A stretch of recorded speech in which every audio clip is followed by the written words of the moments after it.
Inheriting an annuity can feel really confusing, especially during an emotional time. You've got a lot on your plate, and the last thing you need is a bunch of financial jargon. So, our goal here is to cut right through all that noise and give you a simple, clear roadmap to help you make the best decision. So, you've just inherited an annuity, and you're probably thinking, okay, now what? Well, you're in exactly the right place.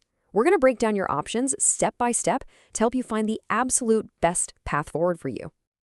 Okay, so before we can even think about your options, we need to get two fundamental questions answered about the annuity you've just received.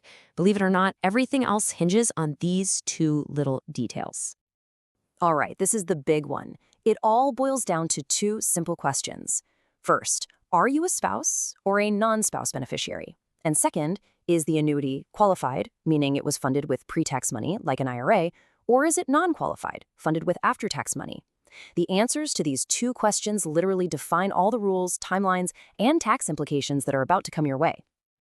Look, I know this can feel overwhelming, so let's just start with a simple, actionable checklist to help you get organized and feel in control right from the get-go. Here are your first 4 moves right out of the gate. Number 1, call the insurance company and ask for the claims packet. It's that simple. Number 2, you're going to need a certified copy of the death certificate. Third, and this one is so important, ask them for a written list of all your payout options and, crucially, the deadline for making a choice. And finally, number 4, just verify what the contract actually allows. Can you take a lump sum? Can you do withdrawals? Knowing this stuff up front is key. All right, now we get to the first major fork in the road, and it all comes down to your beneficiary status. If you're a spouse, you have a really unique and powerful option that no one else gets. It's called spousal continuation. Think of it this way. It essentially allows the surviving spouse to step right into the original owner's shoes, take over the contract as their own, and just let the money keep growing tax-deferred. It's almost like the original owner's death never even triggered a payout event. Now, what's so interesting here is the trade-off, right?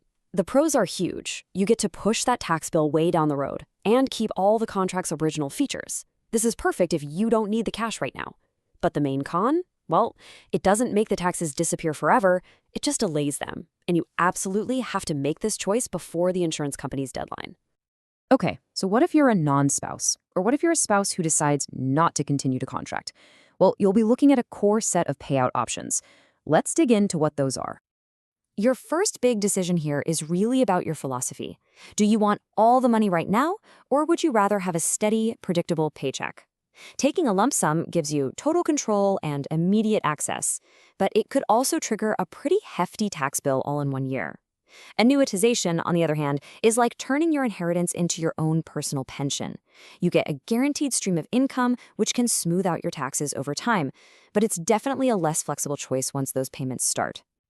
Now, if you don't go for the lump sum or turn it into a paycheck, you'll probably land on one of these withdrawal rules. The 10-year rule is super common for qualified IRAs, and it means you have a full decade to empty out the account.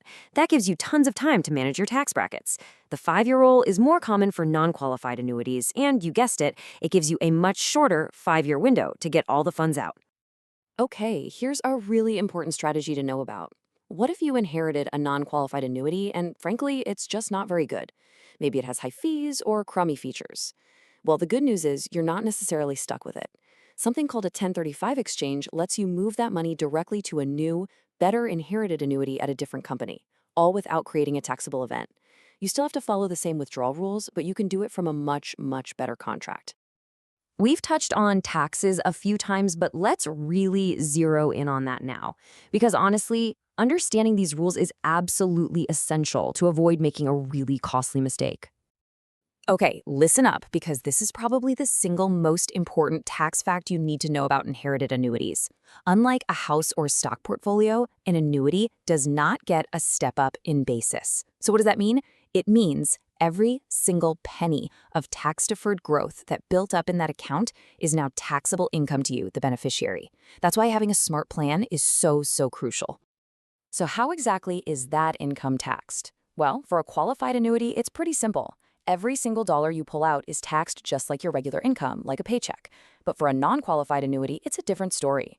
Since that was funded with after-tax money, you only pay income tax on the growth, the gains, not on the original principal that was put in.